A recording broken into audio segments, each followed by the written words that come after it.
Mi familia fingió una cena de reconciliación después de 3 años sin contacto, 16 personas, langosta, un vino de $400. Papá dijo, tú pagas. Yo ya había hablado con el mesero, la cuenta lo destruyó. Mi padre me miró al otro lado de una mesa cubierta de cáscaras de langosta y los restos de una botella de Burdeos de $400. Juntó las manos como un hombre a punto de cerrar un trato que ya había ganado y dijo 5 palabras lo suficientemente fuerte para que 16 personas escucharan. Tú pagas, ¿verdad? Nos debes al menos eso. Mi madre asintió. Tía Linda tomó más mantequilla. Mi hermana Brooke, después de 3 copas, me sonrió por encima del borde de su copa de vino con esa sonrisa particular de alguien que ha estado esperando toda la noche precisamente este momento. Y yo dije, déjenme ir a encargarme de esto. Cada uno de ellos exhaló. Lo que pasa cuando llevas 11 años trabajando en operaciones de restaurantes. Sé exactamente cuánto cuesta una mesa así antes de que llegue la cuenta. Puedo calcular el margen de una entrada de $62 mientras todavía estoy leyendo el menú. Sé cómo es el lenguaje corporal de un gerente de piso cuando una reservación tiene una nota adjunta. Sé la diferencia entre una mesa que está celebrando y una mesa que está actuando. Y yo supe, desde el momento en que crucé esa puerta y vi 16 caras en vez de 3, exactamente qué tipo de mesa era esta. Así que ya había manejado las cosas, solo que aún no se lo había dicho a nadie. La invitación llegó un martes por la mañana de marzo por mensaje de texto de mi mamá. Carol Ashworth, 61 años, administradora escolar jubilada, mujer que no me había hablado en 3 años, 2 meses y según mi cuenta, 11 días. Diana, tu papá y yo hemos estado pensando mucho. Nos gustaría empezar de nuevo. Cena el sábado, solo los 4. Tú, yo, papá y Brooke.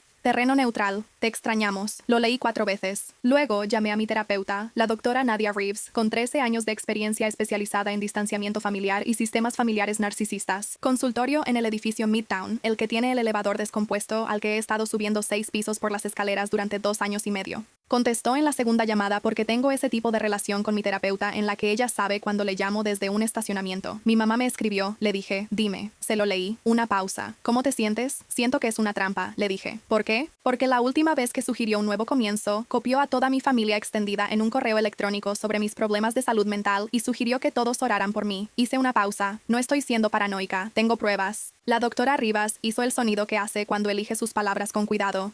Una pequeña exhalación pensada. No tienes que ir, dijo. Pero si decides ir, quiero que pienses en lo que necesitas tener claro antes de cruzar esa puerta. No para protegerte de que pase algo malo, solo para saber quién eres en esa sala. Lo pensé durante 3 días. Luego le respondí a mi mamá. Está bien, el sábado me queda bien. Lo que no dije. Sé exactamente quién eres. Y he estado poniendo atención durante 34 años. Déjame darte el panorama porque importa.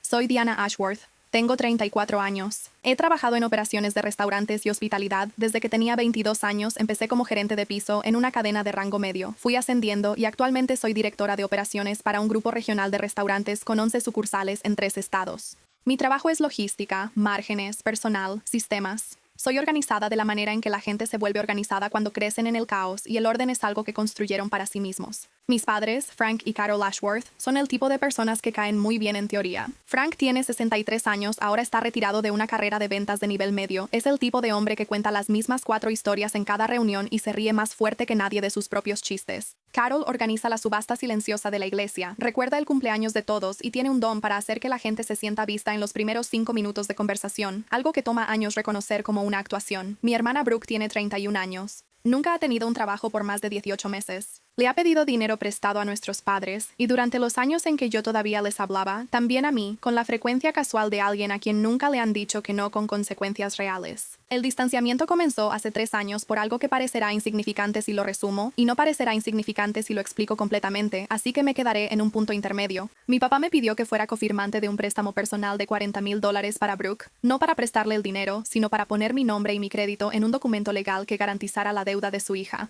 Cuando dije que no y expliqué por qué, ya que ella había incumplido 2 deudas anteriores, una de las cuales había sido un préstamo que yo misma le hice y que di por perdido 3 años antes, mi mamá me dijo que era egoísta. Mi papá me dijo que siempre había pensado que yo era mejor que la familia. Y Brooke me envió una nota de voz que no voy a citar aquí, pero que mi abogada, Claire Hendricks de Hendricks Family Law, más tarde describió como agresivamente abusiva a nivel emocional. Guardé la nota de voz. Guardo todo. Dejé de contestar llamadas después de eso. 2 años y 11 meses de silencio, interrumpidos por un mensaje de texto un martes sobre un nuevo comienzo y solo los 4. Debí haberlo sabido. Lo sabía. Fui de todos modos. El restaurante se llamaba Maison Barreau, manteles blancos de inspiración francesa. El tipo de lugar que no pone precios en el menú que te dan en la mesa. Porque si tienes que preguntar, según según la lógica, probablemente no deberías estar ahí. Conozco bien Mason Barrow. He asesorado a su equipo de operaciones 2 veces, y la gerente de piso los fines de semana es una mujer llamada Gwen Calloway, a quien conozco desde hace 6 años por eventos de la industria. Llegué a las 7:02 de la noche, 2 minutos después de la hora que mi madre había especificado, porque estuve en el estacionamiento durante 11 minutos haciendo los ejercicios de respiración que la doctora Reeves me dio para situaciones en las que necesitaba estar presente en mi cuerpo antes de entrar a una habitación. La anfitriona me llevó a un comedor privado en la parte de atrás. Los escuché antes de verlos, risas, varias voces, el volumen elevado característico de un grupo que ha estado comiendo y bebiendo por un rato, que está cómodo y cálido y no sabe que algo está a punto de cambiar. Crucé la puerta, 16 personas, 2 mesas largas juntas, cáscaras de langosta ya en 3 platos, una botella de vino tinto. Lo noté de inmediato, la etiqueta hacia afuera. Un Chateau Pichon Baron 2018 que sabía por la carta de vinos del restaurante costaba 412, mi tío Gary y su esposa Renata, la hermana de mi mamá, Linda, y su esposo Don. 3 amigas de Brooke, personas que había visto 2, tal vez 3 veces, mi primo Seth y su novia. 4 personas que no reconocí en absoluto. Mi papá, en la cabecera de la mesa, agitaba una tarjeta de crédito como si fuera una bandera, diciéndole al mesero que trajera lo mejor. Mi mamá, que se volteó cuando entré y me dio una sonrisa tan cálida y ensayada que podría haber sido enmarcada. La tía Linda hasta aplaudió. Me quedé parada en la entrada exactamente 2 segundos. Luego sonreí. Me senté. Pedí agua mineral y empecé a calcular. Esto es lo que estaba haciendo mientras la tía Linda me decía que me veía maravillosa. Y mi primo Seth preguntaba por mi trabajo. Y Brooke volvió a llenar su copa con la facilidad de alguien que ha estado aquí el tiempo suficiente como para sentirse en casa. Yo estaba haciendo cuentas. 16 personas. Basándome en lo que ya podía ver en la mesa y lo que sabía del menú, 2 langostas enteras a $89 cada una, 3 órdenes de wagyu a $74. La botella de 412 ya iba por la mitad y claramente venía una segunda. Entradas, guarniciones, postres, casi seguro que también vendrían. Esta mesa iba a terminar entre $2,800 y $3,400 antes de la propina. Yo sé esos números como otras personas saben cuánto pagan de hipoteca, automáticamente, sin esfuerzo. Y esto es lo que también sabía. Mi papá no pide vino de $400. Lo sé porque pasé 31 años en esa casa y mi papá es un hombre que una vez devolvió una camisa de franela a L.L. Bean porque la etiqueta de precio se había caído antes de que pudiera confirmar que estaba en oferta. Él es un hombre que considera el descuento por cenar temprano como un bien moral. Él es un hombre que en cada cena familiar de mi infancia recibía la cuenta, la miraba entrecerrando los ojos durante un tiempo incómodamente largo y luego la dividía de una manera que, de alguna forma, siempre resultaba un poco a su favor. Pero ahí estaba él, aparentando solvencia como un hombre que lo había ensayado. Algo no cuadraba. Me dije a mí misma que no era nada, que tal vez habían recibido dinero, que tal vez esto era realmente un gesto, uno de verdad, y yo estaba tan acostumbrada a buscarle el lado oculto a todo que estaba inventando uno donde no lo había. Me repetí eso durante unos 40 minutos, luego me disculpé y fui al baño. Los baños en Maison Barrow están al final de un pasillo corto, fuera del comedor principal. Pisos de mármol, buena iluminación, el tipo de baño que sugiere que los dueños entienden que la experiencia no termina en la mesa. Hay 2 baños individuales, ambos con seguro. Empujé la puerta del primero. Sobre el mostrador de mármol, junto al lavabo, con la pantalla aún encendida, había un teléfono en una funda color oro rosado. Brooks. Reconocí la funda. La había tenido por 2 años. Una funda MagSafe con un pop socket que decía energía de personaje principal en letras blancas pequeñas, lo cual es o muy autocrítico o para nada, y nunca he estado segura de cuál de las dos. No planeaba mirarlo. Lo que planeaba hacer era ponerlo a un lado, usar el baño, lavarme las manos y regresar a la mesa. Pero la notificación era visible desde donde estaba parada. Una vista previa de un chat grupal, texto blanco sobre verde, plan de cena, 3 miembros. La vista previa decía, no le digan a Diana que es todos, no se atreverá. Tomé el teléfono. Se cargó toda la conversación. La leí en orden. Mi mamá, hace 8 días. No le digan a Diana que es todos. Cuando ella esté ahí con toda la familia mirando, no se atreverá a decir que no. Nunca pudo manejar una escena. Mi papá, el mismo día. Solo asegúrense de que se siente en mi lado. Yo me encargo de pedirlo. Brooke, 2 minutos después. Pidan lo bueno antes de que llegue. Una vez que esté en la mesa, no puede exactamente devolverlo. Ja, ja, ja. Mi mamá otra vez, esa misma noche. No es pedirle dinero. Es dejarla volver a la familia. Debería estar agradecida de que siquiera le estamos dando esta oportunidad. Mi papá, a la mañana siguiente, y esta es la que hizo que se me enfriaran las puntas de los dedos. Diana puede cubrirnos hasta la primavera. Ella tiene más que suficiente. Leí la conversación 2 veces. Luego puse el teléfono exactamente donde lo encontré. Pantalla hacia abajo, en el mismo ángulo. Me lavé las manos. Me miré en el espejo por un momento. Solo un momento. Porque este no era el momento de sentir cosas. Era el momento de pensar con claridad. Y pensé en lo que la doctora Nadia Reeves había dicho antes de que entrara a esa habitación. Sabe lo que necesitas tener listo antes de cruzar esa puerta. Cerré la llave del agua, salí de nuevo al pasillo. Y en vez de girar a la derecha hacia el comedor privado, giré a la izquierda hacia el piso. Gwen Calloway estaba cerca del atril de la anfitriona, revisando algo en una tableta. Había sido la gerente de piso de Maison Barreau los fines de semana durante 4 años. Antes de eso, había manejado la operación de sala en otros 2 restaurantes de la ciudad, en uno de los cuales yo había trabajado directamente con ella. Habíamos tomado café juntas 3 veces, participado en el mismo panel en una conferencia de hospitalidad en 2022, y de vez en cuando nos mandábamos mensajes sobre temas de la industria. Ella levantó la vista cuando me vio y su rostro hizo lo que hacen los rostros cuando alguien aparece desde la dirección equivocada con una expresión particular. Diana, no era una pregunta. Mantuve la voz baja. 2 frases, tal como lo había estado ensayando desde el estacionamiento. No soy la anfitriona del salón privado y no me encargaré de esa mesa esta noche. Por favor, lleva la cuenta completa al caballero en la cabecera, el que tiene la tarjeta registrada para la reservación. Gwen me miró exactamente por un segundo. Asintió una vez, sin preguntas, sin levantar las cejas. Volvió a mirar su tableta. Eso es lo que pasa con las personas que han trabajado en esta industria el tiempo suficiente. Han visto todas las versiones de todas las cenas familiares. Saben qué silencios deben respetar. Regresé a la mesa, me senté, tomé mi agua mineral y esperé. La siguiente hora fue la obra de teatro más larga en la que he estado presente. Y una vez asistí a una ópera experimental de 3 horas donde no pasó nada durante 40 minutos en el medio. Mi papá estuvo magnífico en el papel que él mismo se escribió. Generoso, expansivo. Seguía atrapando mi mirada al otro lado de la mesa con miradas cálidas y llenas de significado. Las miradas de un hombre que le da la bienvenida de nuevo a su hija pródiga. El subtexto era, mira qué tan indulgente soy, mira cuánto te quiero, mira lo que estoy gastando. Mi mamá me hizo preguntas cuidadosas sobre mi trabajo, con la actitud interesada y atenta de una mujer que ha decidido que le vuelves a interesar y no ve razón para que no respondas de la misma manera. La tía Linda me dijo 3 veces que me veía maravillosa. Brooke, que ya iba por su tercera copa cuando retiraron los platos principales, se inclinó sobre la mesa en un momento y dijo, con esa soltura particular de alguien que ha estado bebiendo y cree que lo difícil ya pasó. Relájate, hermana mayor, te lo puedes permitir. La miré, sonreí y no dije nada. Pausa rápida. Si quieres más historias como esta y de mejor calidad, mi Spotify está enlazado en la descripción. Lo curioso de saber lo que viene es que cambia la forma en que esperas. No estaba ansiosa, no estaba ensayando qué decir, simplemente estaba presente. Como cuando estás presente durante un simulacro de incendio y sabes que es solo un simulacro. Tranquila, observando, tomando notas. Noté que mi papá había rellenado su propia copa de vino 2 veces, pero ofreció rellenar la mía y la de mi mamá primero en ambas ocasiones. Una actuación de buenos modales. Noté que mi mamá me había tocado el brazo 3 veces en 45 minutos, cada vez en un momento de risa, ese tipo de calidez física casual que no cuesta nada y lo implica todo. Noté que Brooke había tomado una foto de la mesa y la subió a su historia de Instagram con la leyenda cena familiar antes de que llegaran los platos principales, lo que significaba que ya existía documentación antes de que yo tocara un solo objeto en esa mesa. Guardé todo eso en mi mente. Llegaron los menús de postres. 3 personas pidieron el soufflé de chocolate a $22 cada uno. 2 pidieron la tabla de quesos. La segunda botella de Pichon Baron casi se había terminado. Entonces mi papá carraspeó, juntó las manos y me dio esa sonrisa cálida que reserva para las reuniones en el banco y los momentos en que necesita parecer razonable. Tú vas a pagar, ¿verdad? Lo dijo lo suficientemente fuerte para que lo escuchara toda la sala que él había llenado, la sala que él había diseñado.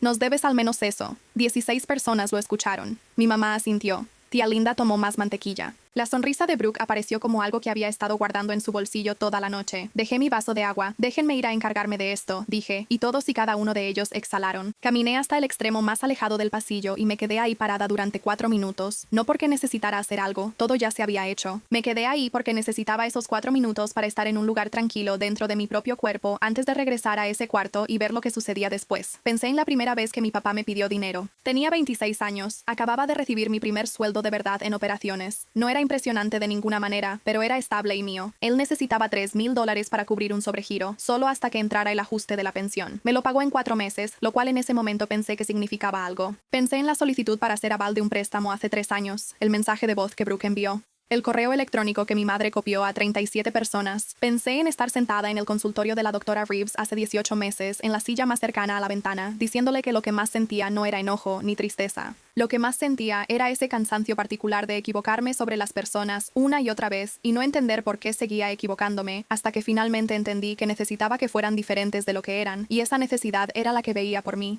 ¿Cuándo dejaste de necesitar los diferentes?, ella preguntaba. Cuando me di cuenta de que siempre iban a ser exactamente así, respondí. Miré la hora en mi teléfono. 9:41 p.m. Regresé al comedor privado. Me senté a las 9:41. La conversación a mi alrededor se reanudó de esa manera relajada y serpenteante de una cena en sus etapas finales. La gente se recostaba, aparecían tazas de café, el ambiente relajado de quienes creen que lo difícil ya pasó y ahora solo queda la calidez y regresar a casa. A las 9:51 la mesera. Un joven llamado Tyler, a quien había visto trabajar en ese piso con la eficiencia competente e imperturbable de alguien que se toma en serio su trabajo, apareció al final de la mesa. Dejó la carpeta de la cuenta de cuero frente a mi papá. La mesa se quedó en silencio, no de inmediato, no como cuando las cosas se quedan en silencio. Fue como una ola. Una persona se dio cuenta y guardó silencio, luego la siguiente, hasta que el silencio llegó al otro extremo, y tía Linda se detuvo a mitad de una frase sobre algo relacionado con su jardín, y miró la carpeta de la cuenta, luego a mi papá, luego a mí, y después de nuevo a mi papá. Mi papá se quedó mirando la carpeta de cuero, miró a Tyler. La expresión de Tyler era profesionalmente neutral. Mi papá abrió la carpeta, no miró el total, físicamente no podía, no frente a 16 personas, no sin delatarse. Así que hizo lo que la gente hace cuando quiere ganar tiempo. Fingió revisarla, escaneando los artículos, asintiendo levemente como si confirmara que todo estaba en orden. Luego me miró, y en sus ojos había un cálculo. Muy rápido, casi imperceptible. Del tipo que hace tu cara antes de que tu cerebro termine la frase. Estaba decidiendo si hacer una escena, si decir algo, si mirarme como realmente quería, o como las 16 personas que lo observaban esperaban que me mirara. Eligió a las 16 personas. Ya lo tengo, dijo. El mismo gesto con 2 dedos y la tarjeta. Confianza fingida, memoria muscular. Tyler tomó la tarjeta, la mesa volvió a exhalar. La conversación continuó, ahora más tranquila. La gente se ponía los abrigos, revisaba sus teléfonos, esa energía cómoda de una cena que está por terminar. Tyler regresó en 4 minutos. Puso la tarjeta de nuevo sobre la mesa, frente a mi papá. Lo siento, señor, la tarjeta fue rechazada. Un silencio. La sonrisa de mi papá se mantuvo exactamente un segundo más. Luego desapareció, como cuando una pantalla se apaga, no poco a poco, simplemente se apaga. Inténtalo de nuevo, dijo, en voz más baja. El tono de un hombre que elige no entrar en pánico en público solo por pura fuerza de voluntad. Ya la pasamos 2 veces, señor. Otra tarjeta salió de la cartera de mi papá, la color burdeos, su tarjeta de respaldo, la que guardaba para emergencias. Tyler fue y regresó. Lo siento, señor. También fue rechazada. La mesa estaba muy callada ahora. Una tercera tarjeta, una más vieja, doblada en la esquina. Noté que la mano de mi papá no estaba del todo firme. Tyler regresó, la misma respuesta. La cuenta era de 3,140 antes de la propina. Lo sabía porque le pregunté a Gwen de regreso del pasillo cuál era el total acumulado, y ella me lo dijo, y me quedé ahí un momento con ese número en la cabeza, pensando en cómo se ve la solvencia fingida de $3,140 cuando las tarjetas son rechazadas. Mi papá me miró, como miras a un bote salvavidas que ya se alejó del muelle. Se suponía que tú... empezó a decir. Se detuvo, pero la frase ya estaba en el aire, sin terminar. Quedó flotando en el aire frente a tía Linda, tío Gary, las amigas de Brooke, mi primo Seth, 4 personas que no conocía y todos los demás que se habían reunido aquí esta noche por decisión de mi papá. Se suponía que tú. Cada persona en esa mesa lo escuchó y cada persona en esa mesa entendió en ese momento lo que significaba. No fue un desliz, fue una confesión. La estructura de la noche se volvió de repente innegablemente visible. El salón privado, el vino pedido, la familia reunida, el brindis cálido, la petición. Se suponía que tú. Toda la estructura en 5 palabras inconclusas. Lo sé, papá, dije en voz baja, sin dramatismo, solo el hecho. Ese es exactamente el problema. Me levanté, tomé mi bolso y salí de ese comedor privado, pasando junto a 16 personas que acababan de enterarse de que la máquina no funcionaba. Llamé a la doctora Reeves desde el estacionamiento a las 10:03 p.m. Ella no contestó. Era jueves por la noche, después de las 10. No esperaba que lo hiciera, pero le dejé un mensaje de voz que decía, fui, estoy bien, necesito hablar esta semana, tengo mucho que contarte. Luego me senté en mi auto un rato, no porque estuviera devastada, no porque estuviera temblando. Estaba haciendo lo que suelo hacer después de situaciones de mucho estrés en las que me mantuve firme. Estaba dejando que mi cuerpo asimilara que ya había terminado, soltando el aire que había estado conteniendo poco a poco toda la noche. Mi teléfono se iluminó a las 10:17 Brooke. ¿Qué hiciste? Mi madre, 10:19 Diana, llámame ahora mismo. Mi padre, 10:31 después de los demás. Un solo mensaje que decía, tenemos que hablar. Puse mi teléfono boca abajo en el asiento del pasajero y manejé a casa. A la mañana siguiente llamé a Claire Hendricks en Hendricks Derecho Familiar. Claire ha estado ejerciendo derecho familiar durante 16 años, específicamente en casos que involucran coerción financiera, influencia indebida y lo que ella describe como enredo financiero en sistemas familiares. Ella es perspicaz y directa, y no tiene paciencia para el tipo de documentación lenta de agravios que algunos clientes tardan años en reunir. Yo, por casualidad, ya tenía todo reunido. Cuéntame qué pasó, me dijo. Le conté todo. Los 3 años sin contacto, el mensaje del martes, la sala privada y las 16 personas y el cheque de $3,140 y las 3 tarjetas rechazadas de mi papá y las 5 palabras inconclusas. Y antes de todo esto, dijo ella, la solicitud de aval para el préstamo, el mensaje de voz de tu hermana. Todavía tengo el mensaje de voz, le dije. Una pausa. ¿Tienes documentación de la solicitud de aval? Cadena de correos, con fecha. Mis respuestas están ahí. Los guardé en una carpeta en mi escritorio llamada Asuntos Administrativos Familiares, que es el nombre de carpeta que uso cuando necesito que el acto de archivar algo se sienta menos significativo emocionalmente de lo que realmente es. También tengo los mensajes de anoche. El teléfono de mi mamá estaba en el baño y la vista previa era visible, así que leí la conversación y tomé nota mental del contenido. No tengo una captura de pantalla. No la necesitas, dijo Clara. Lo que tienes es un patrón documentado. Lo que pasó anoche es consistente con eso. Se quedó callada un momento. Quiero escribir una carta, nada agresivo. No estoy recomendando acciones legales a menos que ellos escalen la situación, pero sí una comunicación clara y documentada que establezca tu postura y cree un registro. ¿Qué postura? Que estás consciente del patrón, que tienes documentación del patrón y que cualquier contacto futuro que incluya solicitudes de dinero, manipulación o coerción será manejado en consecuencia. Una pausa. Eso cambia el cálculo de su parte. Las personas que actúan de esta manera dependen de que no haya consecuencias. Una carta de una abogada establece que ahora las consecuencias son posibles. Claire envió la carta 8 días después. Mi papá llamó 2 veces después de recibirla. Ambas veces dejé que la llamada se fuera al buzón de voz. Los mensajes de voz no fueron lo que esperaba. No hubo enojo, ni acusaciones, ni una versión de vamos a pelear esto. El primero fue corto y sonaba confundido, como si la carta hubiera cambiado algo en su comprensión de cómo funcionaba esta situación. El segundo fue más largo. Habló sobre la cena. No habló sobre lo que había hecho, sino sobre cómo había salido mal, como si fuera un evento que no resultó como esperaba en vez de un plan que se ejecutó y recibió una respuesta que él no había previsto. No se disculpó, no esperaba que lo hiciera. Pero por primera vez en mi memoria, sonaba como un hombre que había descubierto que el mundo tenía un límite que él no sabía que existía. Le mostré los mensajes de voz a la doctora Reeves en nuestra sesión el martes siguiente. Ella escuchó ambos. Luego me miró con esa expresión particular que usa cuando va a decir algo para lo que ha estado preparándose desde hace tiempo. ¿Cómo te sientes?, preguntó. No como esperaba sentirme, respondí. ¿Qué esperabas? Lo pensé. Alivio, tal vez. O satisfacción. Algo más limpio. Y en cambio, cansancio. Dije, triste, no por lo que pasó la semana pasada, sino por lo que me tomó tanto tiempo entender. Miré por la ventana, siempre fueron así. La cena no fue algo nuevo, solo fue la primera vez que estuve en la habitación y no pagué por ello. Ella asintió. ¿Qué significa? Dijo con cuidado, que de todas formas fuiste. Pensé en eso durante mucho tiempo. Creo que necesitaba verlo claramente, dije finalmente. Pasé 3 años diciéndome a mí misma que sabía quiénes eran, pero necesitaba estar en la habitación. Necesitaba verlo suceder, verlo con mis propios ojos, y ser la persona que ya lo había manejado antes de que siquiera lo pidieran. Hice una pausa. Creo que necesitaba saber que podía estar en esa habitación y estar bien. ¿Y lo estuviste? Sí, dije, y lo decía en serio. Es septiembre. Mi padre y mi madre no se han puesto en contacto desde la carta de Claire, lo que son 4 meses de silencio, menos tiempo que mi último periodo, pero más de lo que esperaba. Brooke me envió un mensaje por Facebook en julio que leí y no respondí. No era una disculpa, era un mensaje escrito en el lenguaje de alguien que espera que con solo dejar pasar suficiente tiempo sea suficiente para disculparse. He seguido viendo a la doctora Reeves los martes por la mañana. He continuado en mi puesto como directora de operaciones, lo que en los últimos 6 meses ha incluido abrir 2 nuevas sucursales y manejar la cadena de suministro. Una situación que no describiré aquí porque tomaría otras 5,000 palabras, y he estado orientando a una subgerente de 24 años llamada Kelly, que es increíblemente buena en su trabajo. Y me recuerda un poco a mí misma a esa edad, lo cual es tanto gratificante como un poco alarmante. El mes pasado cené con Gwen Calloway, no en Maison Barrow, sino en un restaurante tailandés que le gusta en su vecindario. Hablamos sobre la industria de los restaurantes, sobre la gestión, sobre el arte específico de mantener la calma en salas donde los demás no la mantienen. Me dijo que la gerente de piso que atendió la mesa después de que me fui logró manejar la situación. 3 tarjetas rechazadas, una comensal cada vez más angustiada. 15 espectadores desconcertados con total profesionalismo. Ellas resolvieron algo. No me dijo qué. Yo no pregunté.